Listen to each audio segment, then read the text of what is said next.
नमस्कार विद्यार्थी मित्रांनो, डॉक्टर सुशील स्पॉटलाईट या आपल्या यूट्यूब चॅनलवर तुमचं सर्वांचं स्वागत आहे। आज 13 ऑगस्ट 2020च्या चालू घडामोडींचं विश्लेषण आपण बघणार आहोत। तत्पूर्वी डॉक्टर सुशील स्पॉटलाईटला टेलिग्रामवर फॉलो करण्यासाठी डिस्क्रिप्शनमधली लिंक तुम्ही वापरू शकता। फेसबुकवरही आपला ग्रुप आहे, तिथेही फॉलो करू शकता।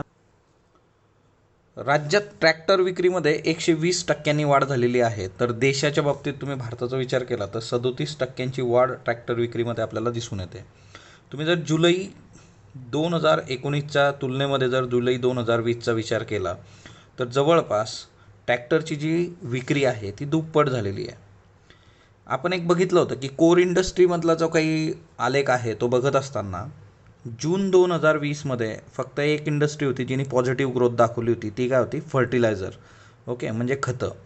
तर ही एक महत्त्वाची बाब आहे की एकंदर या कोविड-19च्या ह्याच्यामध्ये आपल्याला कृषी क्षेत्र जे काही आहे त्या कृषी क्षेत्रामध्ये किंवा ॲग्रिकल्चरमध्ये आपल्याला चांगल्या पद्धतीने वाढ दिसून येते आहे आणि तिथली हालचाल सकारात्मक आहे। एकंदरीत वरती जर तुम्ही बघितलं की व्यावसायिक वाहनं जी आहेत त्यांच्या विक्रीत घट झालेली आहे, तर ही आपल्यासाठी एक चांगली बाब आहे। त्यातल्या त्यात बऱ्याच जे काही अर्थशास्त्रज्ञ आणि त्यांच्या याच्यानुसार की ग्रामीण भारत जो आहे तो ग्रामीण भारत आपल्याला या कोविड-19मधून बाहेर येण्यास मदत करू शकतो आणि तो बूस्ट ही तिथून मिळणं अपेक्षित आहे। अशा बऱ्याच गोष्टी आहे, पण एक गोष्ट ही लक्षात ठेवा, कारण ट्रॅक्टर संबंधीची न्यूज वारंवार येते, आधीही 2 वेळा ही न्यूज आली होती, तर तेवढं एक लक्षात असू द्या। आता बघा, न्यायालयामध्ये एक याचिका दाखल करण्यात आलेली आहे की दिव्यांग किंवा व्यंग असलेले जे मुलं आहेत त्यांच्या शिक्षणाचं नेमकं काय? म्हणजे आता आपण ऑनलाईन वगैरे सगळ्या गोष्टी सुरू केल्या, किंवा आपण पंजाब राज्याचं बघितलं होतं, पंजाब राज्याने मोबाईल दिलेत विद्यार्थ्यांना। तर ह्या पद्धतीने विद्यार्थी घरी राहून चला शिकतायत, किंवा ज्यांच्याकडे मोबाईल टॅबलेट नाही आहे, सेवाभावी संस्था पुढं येत आहेत, गव्हर्नमेंट त्याच्यातून प्रयत्नरत आहे की काय करता येईल वेगवेगळ्या राज्यांमध्ये। तर फक्त आता ही न्यूज टिपिकली महाराष्ट्र संबंधीची आहे की टाळेबंदी आणि त्या सगळ्या ह्याच्यामध्ये क्लासरूम टीचिंग नाही आहे, मग त्या सगळ्या ह्याच्यात ऑनलाईन ही जी गोष्ट आहे ती व्यंग असलेल्या विद्यार्थ्यांसाठी नक्कीच ती वर्क करण्यात आलेली नाही आहे आणि त्यांच्या शिक्षणाचा विचार आपण केलेला नाही आहे आणि सरकारला मग भूमिका स्पष्ट करण्याचा न्यायालयाने आदेश दिलेला आहे। तर अनाम प्रेम नावाची संस्था आहे, तर उदय वारुंजीकर यांनी ही याचिका दाखल केली होती। आता ह्या याचिका वगैरे कुणी दाखल केल्या, काय केल्या, हे ऑप्शनल आहे, पण ज्यावेळेस तुम्ही शिक्षणासंबंधी काहीतरी लिहिताय किंवा एखादा निबंध लिहिताय, एसे आहे, तर त्यावेळेस तुम्हाला हे सगळ्या अँगल बघावे लागतात। म्हणजे एखाद्या पर्टिक्युलर धोरणाचा कुणावर काय इम्पॅक्ट होतो ते बघणं गरजेचं असतं। जसं तुम्ही गांधीजींच्या बाबतीमध्ये गांधीजीज टेलिस्मॅन नावाची गोष्ट आहे, जुने NCERT जर कुणाकडे असले तर त्याच्यावर हे असतं गांधीजीज टेलिस्मॅन, आणि तिच्यामध्ये जे आहे की अंत्योदय किंवा जे काही पॉलिसी असणार आहे त्या पॉलिसीचा इम्पॅक्ट जो आहे तो तुमच्या समाजाच्या सगळ्यात शेवटच्या स्तरावर किंवा घटकावर कशा पद्धतीने होतो त्याचा विचार करून पॉलिसी फ्रेम करणं गरजेचं असतं। तर हे फार महत्त्वाचं आहे। आणि फॉर एक्झाम्पल कोविडच्या बाबतीत पण बघा तुम्ही, जे क्वारंटाईन सेंटर होते, तर क्वारंटाईन सेंटरमध्ये थर्ड जेंडरसाठी प्रॉपर तिथं सुविधा नव्हत्या, आणि ह्या न्यूज पण झालेल्या आहेत, तुम्ही गुगल सर्च करू शकता की थर्ड जेंडरसाठी प्रॉपर वॉर्ड नाही। तसं बघायला गेलं तर थर्ड जेंडरला प्रॉपर जेंडरचा दर्जा दिला गेलेला आहे आणि त्यासंबंधीच्या गोष्टी आहेत की हॉस्पिटलमध्ये त्यांच्यासाठी वेगळी व्यवस्था आणि त्या सगळ्या गोष्टी, पण त्या क्वारंटाईन सेंटरमध्ये असं झालेलं नाही आहे। आणि म्हणजे हे प्रत्येक ठिकाणी तुम्हाला दिसून येईल, जसं शिक्षणाच्या बाबतीमध्ये इकडं यांचा विचार झालेला नाही आहे, तसं सोशलीच्यामध्ये यांचा विचार झालेला नाही आहे। तर ह्या सगळ्या गोष्टी तुम्हाला वर्क कराव्या लागतात आणि हे तुम्हाला पर्सनॅलिटी टेस्ट असेल, एसे असेल, तिथं हेल्पफुल होतं। आता बेलारूस नावाचा जो देश आहे ना, त्याची राजधानी बघा मिन्स्क। आता हे बेलारूस जे आहे तिथं निवडणुका होत होत्या, अध्यक्षीय निवडणुका, इलेक्शन कमिशन जे आहे तिथलं ते निवडणुका घेत, तिथं निवडणुका झाल्या आणि त्यांचे अलेक्झांडर लुकाशेन्को नावाचे जे काही फॉर्मर प्रेसिडेंट आहेत तेच जिंकलेले आहे असं तिथल्या इलेक्शन कमिशनने अनाऊन्स केलं। जसं अनाऊन्स केलं तर त्यांच्या विरोधात ज्या होत्या रायव्हल त्यांच्या स्वेतलाना तिखानस्कोया, तर यांनी त्याला रिजेक्ट केलं आणि परत एकदा तुम्ही ती मोजणी केली पाहिजे असा त्यांनी आक्षेप घेतला। म्हणजे एकंदरच इलेक्शन कमिशनच्या कामावर प्रश्नचिन्ह उभं केलं। आणि मग तिथून जे आहे की कॅपिटल मिन्स्क असेल आणि तिथं मग हिंसाचार मोठ्या प्रमाणावर सुरू आहे, परिस्थिती अतिशय वाईट आहे, सुरक्षा व्यवस्था सगळी क्रॅकडाऊन झालेली आहे। ओके, हा व्हायलन्स आपल्या बेंगळुरूने पण अनुभवला आहे, तेही आपण बघूयात। आणि त्या सगळ्या याच्यामध्ये की जवळपास 2000पेक्षा जास्त लोक डिटेन झालेले आहेत। आणि ही जी व्यक्ती आहे म्हणजे आताचे जे त्यांचे प्रेसिडेंट आहे अलेक्झांडर लुकाशेंको. आता हे जे अलेक्झांडर लुकाशेंको आहे यांना युरोपचे लास्ट डिक्टेटर असं पण संबोधलं जातं, हा ना, शेवटचा हुकुमशहा युरोपच्या बाबतीमध्ये. तर तीही एक महत्त्वाची बाब आहे आणि त्याच्यामुळे बेलारूस चर्चेमध्ये आहे. आता ह्या ज्या होत्या की टिकॉन्स्कॉया त्यांच्या अगेन्स्ट ज्या उभ्या होत्या निवडणुकीसाठी, तर ॲक्च्युली त्यांचे पती जे आहेत सर्गई टिखॉन्स्कोई हे खूप फेमस यूट्यूबर आहे आणि सर्गई यांना पण डिटेन करण्यात आलं होतं, म्हणून मग या इलेक्शन लढत होते त्यांच्या अपोजिशनमध्ये. आणि तिथली एकंदरच परिस्थिती जी आहे बेलारूस, इकॉनॉमीसुद्धा गडबडलेली आहे, स्टॅग्नंट इकॉनॉमी आहे, है ना, वाईट परिस्थिती इकॉनॉमीची. तर ह्या सगळ्या याच्यामध्ये तिथं हा सगळा प्रकार चालू आहे. मग आपल्यासाठी महत्त्वाचं काय आहे की ज्यावेळेस हा देश न्यूजमध्ये आहे, सो दॅट बेलारूस आपण बघूयात. आता बेलारूस बघा ही एक लँडलॉक कंट्री आहे, आजूबाजूने बघा कुठेही वॉटर बॉडी तुम्हाला दिसत नाही आहे, समुद्राशी किनार हे ते. तर ही एक लँडलॉक कंट्री आहे, लँडलॉक्ड. ओके, तर अशाला लँडलॉक्ड कंट्रीज म्हणतात. आता हे का बघायचं त्याचं रिझन सांगतो. बऱ्याचदा असं असतं की एखादा समुद्र वगैरे तुम्हाला विचारलं जातं की मेडिटेरियन सीला बॉर्डर करणारे देश खालीलपैकी कुठले. मग आता चला तुम्हाला सगळे माहीत नाही, पण तुम्ही जर अशा गोष्टी ज्या न्यूजमध्ये आहेत अशा लक्षात ठेवल्या तर तुम्हाला हे सोपं जातं इलिमिनेशनला. सो ते एक लक्षात ठेवा. आणि याची जी बॉर्डर आहे बेलारूसची बघा, हा रशिया आहे, है ना, लुथियानिया आहे. तर हे जे आहे तर हे थोडे देश लक्षात ठेवा. पोलंड इथं बॉर्डर करतो आहे, युक्रेन इकडं आहे, है ना. तर हे आहे बेसिक. आणि हे जे आहे हा जो आहे तो बाल्टिक सी आहे. ओके, आता बाल्टिक नेशन कुठले असतात ते तुम्ही मला कमेंट बॉक्समध्ये सांगा, है ना. तर हे असं बेसिक थोडं लक्षात ठेवा मॅपच्या बाबतीमध्ये. आता कोविड-19च्या बाबतीत एक कमेंट होती की कोविड-19ची आकडेवारी आपण का सांगत नाही. तर गोष्ट एकदम सिम्पल आहे, लॉजिकल आहे. कोविड-19ची आकडेवारी तुम्हाला कुणी परीक्षेत विचारणार नाही. कोविड-19शी रिलेटेड ज्या गोष्टी आहेत की ज्या एक्झाम ओरिएंटेड आहेत त्या आपण घेतो. मीडिया काय आकडेवारी दाखवते आहे, है ना, तर त्याच्याशी आपल्याला काही घेणं देणं नाही. मी तुम्हाला कितीतरी वेळा हेही दाखवलं आहे की लोकसत्ता आणि द हिंदू या दोघांमधली आकडेवारी मॅच होत नाही, है ना. हेल्थ मिनिस्ट्रीचं काहीतरी वेगळं चालू आहे, तर त्या गोष्टीमध्ये तुम्ही तुमची एनर्जी घालवू नका, असं तरी माझं स्पष्ट मत आहे. ज्या बेसिक गोष्टी आणि महत्त्वाच्या एक्झामसाठी असतील त्या आपण घेत राहू.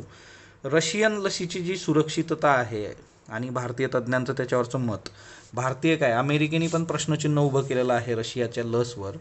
आता करोना काळामध्ये काय आहे ना, जून 2020मध्ये रशियाने एक कायदा केला होता. कुठला कायदा होता तर वेगाने लस तयार करण्याचा कायदा. म्हणजे कायदेशीर त्याला हेच देऊन टाकलं, म्हणजे उद्या जर काही प्लस मायनस झालं तर मग त्याला काही रिस्पॉन्सिबिलिटीचा विषय राहत नाही, की कायदा होता त्या कायद्यानुसार झालेलं आहे. आता लशीसाठी कायदा करणं हे कितपत योग्य आहे हाच मुळात प्रश्न आहे, है ना. आता लस निर्माण करताना रशियाने काही टप्पे काढलेले आहेत, है ना. लस कधी येणार नावाचा आपला एक लेक्चर आपण घेतलं होतं, द हिंदूचं ते आर्टिकल होतं. तिच्यामध्ये लस बनण्याचे टप्पे सगळे प्रॉपरली दिलेले आहेत. रशियाने काही टप्पे काढलेले आहेत. तिसऱ्या टप्प्यातल्या चाचण्याच त्यांनी केलेल्या नाही आहे आणि त्याच्यामुळे तिसऱ्या टप्प्याची परिणामकारकता महत्त्वाची असते, कारण जास्त लोकांना ती लस दिली जाते, मॅक्झिमम लोकांपर्यंत लस जाते आणि 2 महिने वाट बघितली जाते. आणि त्यावेळेस लोकांमध्ये पुन्हा विषाणू संसर्ग होतो किंवा नाही हे स्पष्ट होतं. परंतु रशियाने असं काही केलेलं नाही. म्हणजे तिसरा जो टप्पा आहे तो महत्त्वाचा आहे की लार्जर नंबर ऑफ पीपलपर्यंत तुम्हाला जायचं आहे आणि त्यांना लस दिल्यावर 2 महिने थांबायचं आहे आणि मग बघायचं की त्यांना काही होतं नाही होतं. दुसरी महत्त्वाची गोष्ट की पुतीनच्या मुलीला स्पुटनिक व्ही ही जी लस आहे त्यांची, तर तिचा डोस दिला गेला होता आणि ती चांगली आहे असं पुतीन यांनी म्हटलेलं आहे. पण ठीक आहे, आता रशियाने हे केलेलं आहे, कारण हिच्यामध्ये एक गोष्ट आहे बघा की अख्ख्या जगाला ही लस पाहिजे. तर सगळ्यात महत्त्वाची गोष्ट ही सगळी जी आहे की इट्स ऑल अबाउट मनी, है ना. इकॉनॉमी हा एक मोठा बिझनेस असणार आहे त्या काळामध्ये. ज्यांना सक्सेसफुल झालं की ज्यांनी प्रोडक्ट आणलं पहिलं तर ते खूप खपणार आहे.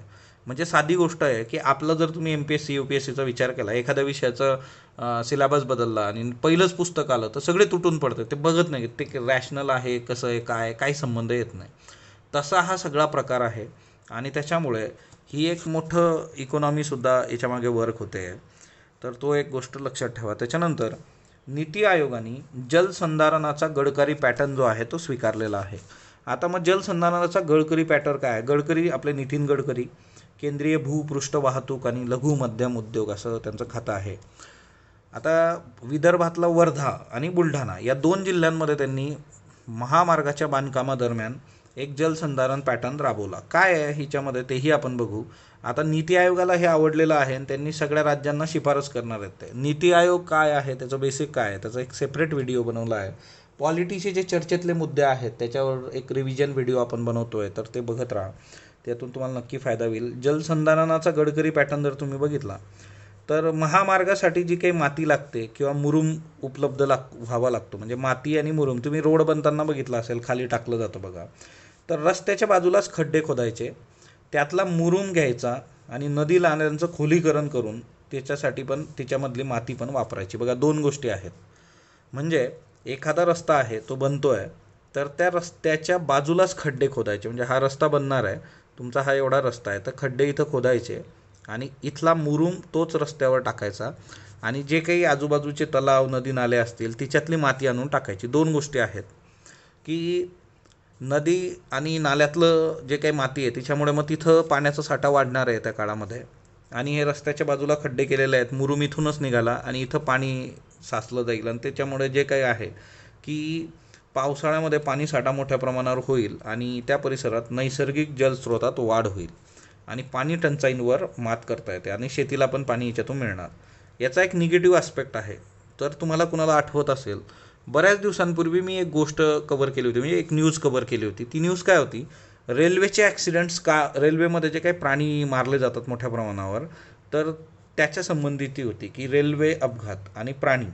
ओके, आता तुम्ही एक बघितलं असेल की पाऊस जर पडला, म्हणजे पहिला पाऊस वगैरे पडतो एकदम, तर रस्त्यावर सकाळी सकाळी साप मरून पडलेले असतात. म्हणजे काय ना, की त्यांच्या बिळांमध्ये पाणी, घरात पाणी जाणार, ते बाहेर येणार, रस्त्यावरून जाताना चिरडले जाणार.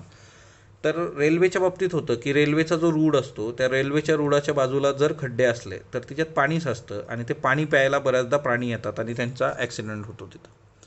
आता तीच गोष्ट आपण रस्त्याच्या बाबतीत पण करू शकतो की काही प्राणी असतील, चला जंगली प्राणी म्हणजे हे जाऊ देत, पण आपले रेग्युलर पाळीव प्राणीही जाऊ शकतात रोडच्या बाजूला आणि ते पाणी जर तिथं असलं तर तिथं, आणि तिथून अपघात होण्याचं प्रमाण वाढू शकतं. तर हा याच्यातला एक महत्त्वाचा आस्पेक्ट आहे आणि तो आपण ऑलरेडी रेल्वेच्या बाबतीत कव्हर केला आणि रेल्वेचा रिपोर्ट आहे हा, सरळ सरळ रिपोर्टमध्ये असलेली गोष्ट आहे. तर तो एक आस्पेक्ट तिच्यातला आपण लक्षात घेतला पाहिजे. कमला हॅरिस ज्या आहेत, वय वर्ष 55, भारतीय वंशाचे व्यक्ती आहेत. अमेरिकेमध्ये उपाध्यक्षपदाची डेमोक्रेटिक पक्षाकडून त्यांना उमेदवारी देण्यात आलेली आहे. सध्या त्या कॅलिफोर्नियाच्या सिनेटर आहेत, तिथलं त्यांचं काम चांगलं आहे. आता साधी गोष्ट आहे की कमला हॅरिसन भारतीय वंशाच्या आहेत, त्यांचे वडील जे आहेत ते जमैकाचे आहेत, आई भारतीय आहे. तर कृष्णवर्णीय मतदार जो आहे तिथला, तो त्यांना मोठ्या प्रमाणावर मतदान करू शकतो आणि त्याच्यामधून डेमोक्रेटिक पक्षाला फायदा होऊ शकतो. ओके, म्हणजे बघा, जसं आपल्याकडे जाती धर्म याच्यावरून निवडणुका, म्हणजे तुम्ही सिंपल आपण जर बघितलं की निवडणुकीला अफेक्ट करणारे फॅक्टर्स कुठले, तर तिच्यामध्ये कास्ट आहे, रिलिजन आहे, ह्या सगळ्या गोष्टी आपल्याकडे फार कॉमनली होतात. हे प्रत्येक तुम्ही बघता, अनुभवता. अमेरिकेतही ते होतं, म्हणजे प्रत्येक ठिकाणी असं काही नाही. बऱ्याचदा काही लोकांच्या बाबतीत असं असतं की वेस्टर्न कंट्रीज किंवा है ना, ते खूपच भारी आहेत, ते खूप प्रगत आहेत, असं काही नाही आहे. तिथंही याच गोष्टी होतात, वेगळ्या अनुषंगाने होतात. तिथं ब्लॅक अँड व्हाईट आहे. म्हणजे साधे 12 इयर्स अ स्लेव नावाचा पिक्चर आला होता, त्याला ऑस्कर मिळालं होतं. तर तो 12 इयर्स ऑफ स्लेवचं तुम्ही बघा, ते ऑस्कर घ्यायला गेल्यानंतर खेचून घेतलेलं आहे ऑस्कर, की तुम्ही कोण आम्हाला देणार आहे, हे आमचं आहे. सिम्बॉलिक आहे सगळ्या गोष्टी, पण तिथंही अशा पद्धतीने गोष्टी होतात. आणि हे माजी अध्यक्ष जे होते बराक ओबामा, त्यांचा हा सल्ला होता की तुम्ही कृष्णवर्णीय मतदारांचा विचार करण्यासाठी कृष्णवर्णीय व्यक्तीला ती उमेदवारी द्यावी. जर कमला हॅरिस निवडून आल्या तर अमेरिकेच्या पहिल्या महिला उपाध्यक्ष त्या असतील.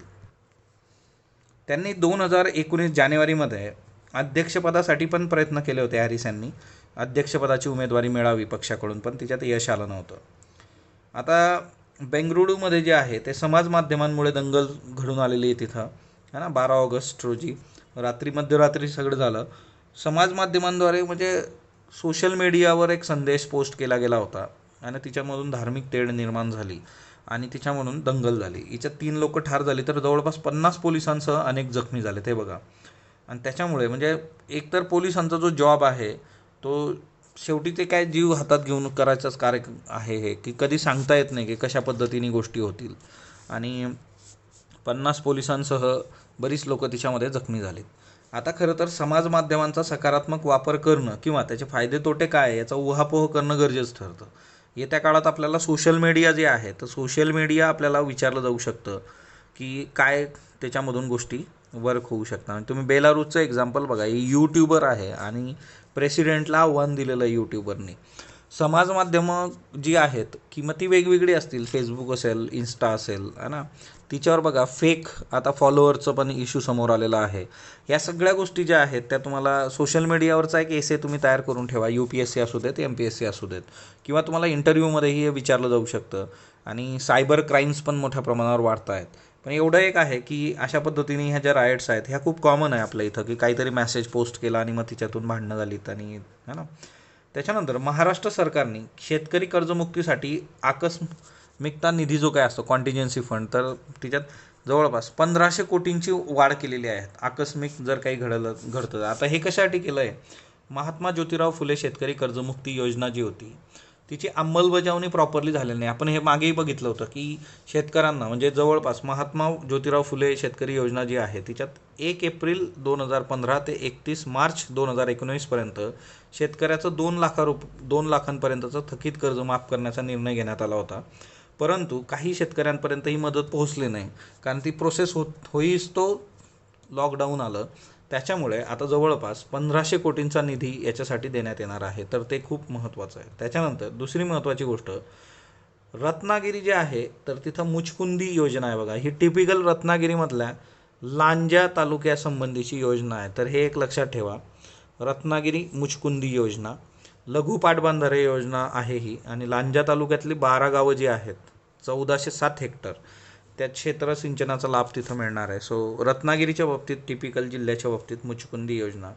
प्रधानमंत्री गरीब कल्याण अन्न योजना जी होती आताच्या याच्यात लॉन्च केलं होतं, तर तिच्यामध्ये महाराष्ट्रामधील अंत्योदय अन्न योजना असेल किंवा प्राधान्य कुटुंबातील लाभार्थी असतील यांना जुलै ते नोव्हेंबर, जुलै, ऑगस्ट, सप्टेंबर, नोव्हेंबर या 4 महिन्यासाठी अख्ख्या चण्याच्या ऐवजी प्रति महिना 1 किलो चना डाळ वितरित करण्याचा निर्णय मंत्रिमंडळाने घेतलेला आहे. तिच्यात होतं की अख्खा चना द्यायचा, पण ॲक्च्युली अख्ख्या चण्याचं काय, चना डाळला लोकांची पसंती आहे, तर सो बऱ्याचशा लोकप्रतिनिधींचा तो आग्रह होता, तिच्यातून तो निर्णय घेण्यात आलेला आहे. तर याला गुड गव्हर्नन्स अशी एक गोष्ट आहे की अशा गोष्टी आहेत की लोकांची डिमांड आणि त्या सगळ्या गोष्टी त्या प्रॉपरली तुम्ही वर्क करणार. आता दुसरा एक मेजर इश्यू महाराष्ट्रात सुरू झाला आहे. पद्म पुरस्कारांची निवड समिती जी आहे त्याच्या अध्यक्षपदी आदित्य ठाकरे आहेत. आणि पहिल्यांदाच आमदार झालेल्या आदित्य ठाकरेंच्या ना त्यांचा अनुभव आणि त्या सगळ्या गोष्टी याच्यामुळे ते पद्म पुरस्कारांसाठी, आता पद्म पुरस्कार वगैरे कुणाला मिळतात, अख्खं आयुष्य वेचलेले लोक तिच्यात असतात मोस्ट प्रॉब्ली, की कुठल्या तरी क्षेत्राला एक भरीव योगदान त्यांनी दिलेलं आहे.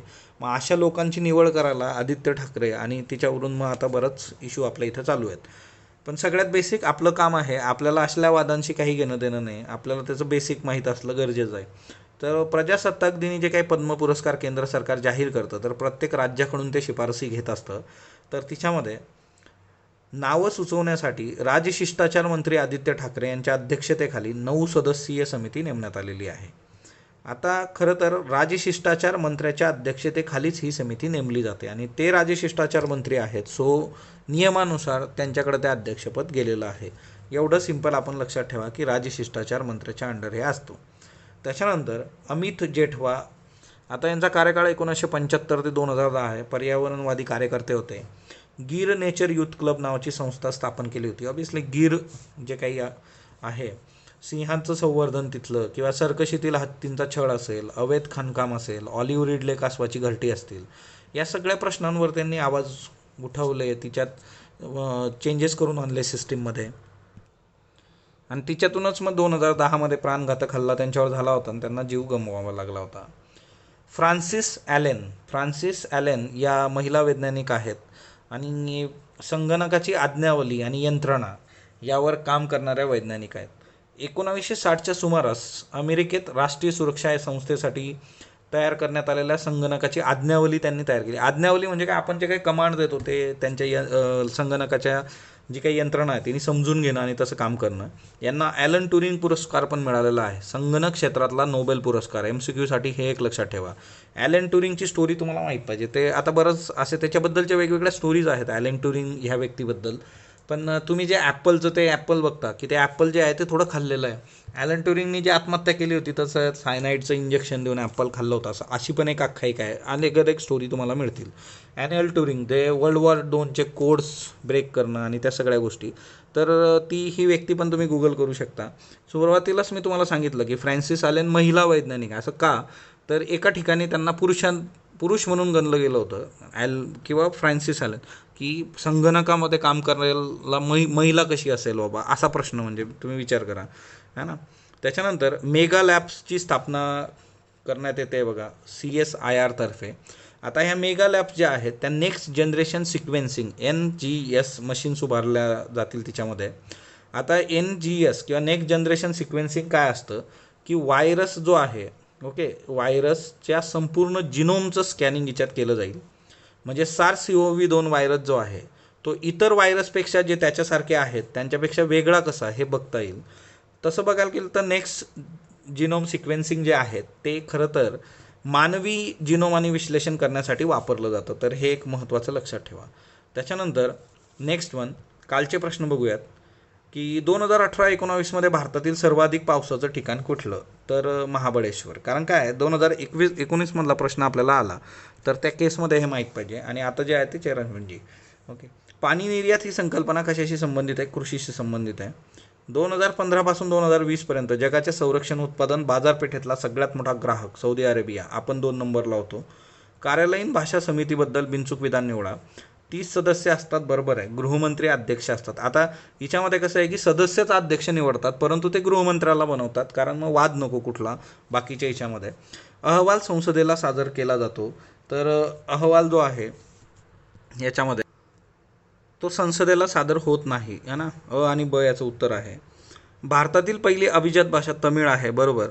आणि मराठीला 2019 अभिजात भाषेत दर्जा मिळाला, तर हे चुकीचं आहे. परंतु मराठीसाठी आपण कार्यरत आहोत, म्हणजे प्रयत्न चालू आहेत त्याच्या संबंधी, लवकरात लवकर तो मिळव, है ना. त्याच्यानंतर आजचे प्रश्न घ्या. IAS मेन्स करता nature protects if she is protected, critically analyse. MPSCसाठी प्रकृती रक्षती रक्षिता. ओके, 400 शब्दात ऐसे लिहायचं आहे तुम्हाला. प्रश्न पहिला घ्या. पहिलं स्टेटमेंट, हिंदू वारसा कायदा 1956 अस्तित्वात आला. ब, हिंदू वारसा सुधारणा कायदा 2000 अस्तित्वात आला. फक्त अयोग्य, फक्त ब योग्य, दोन्ही योग्य, दोन्ही अयोग्य. हिंदू वारसा सुधारणा कायद्यातील कोणत्या कलमानुसार मुलींना वडिलोपार्जित संपत्तीवरील समान हक्कापासून वंचित ठेवता येणार नाही. कलम 10, कलम 6, कलम 21, कलम 5. 1950 ना, 3 नंबरचं पहिलं स्टेटमेंट घ्या. 1950च्या दशकामध्ये भारताचा TFR म्हणजे टोटल फर्टिलिटी रेट 6 होता. 2020 भारताचा TFR 2.2 आहे. फक्त अ बिनचूक, फक्त ब बिनचूक, दोन्ही बिनचूक, यापैकी नाही. स्पुटनिक 5 काय आहे, कोविड-19ची लस आहे, क्षेपणास्त्र आहे, उपग्रह आहे, अंतराळ स्थानक आहे. योग्य जोड्या ओळखा. आता हिच्यामध्ये एकीकडं हत्तीची प्रजाती आणि IUCN दर्जा आहे बघा. भारतीय हत्ती इंडेंजर्ड, आफ्रिकन हत्ती क्रिटिकली इंडेंजर्ड, सुमात्राचा हत्ती वल्नरेबल. फक्त क, फक्त ब, फक्त अ ब क. तर योग्य जोडी तुम्हाला ओळखायची आहे, म्हणजे तुम्हाला यांचं IUCN स्टेटस माहीत असणं अपेक्षित आहे. तर स्पॉटलाईटला जो तुम्ही प्रतिसाद देता त्याबद्दल मी आपला आभारी आहे. स्पॉटलाईटला लाईक करा, शेअर करा, सबस्क्राईब करा. धन्यवाद विद्यार्थी मित्रांनो.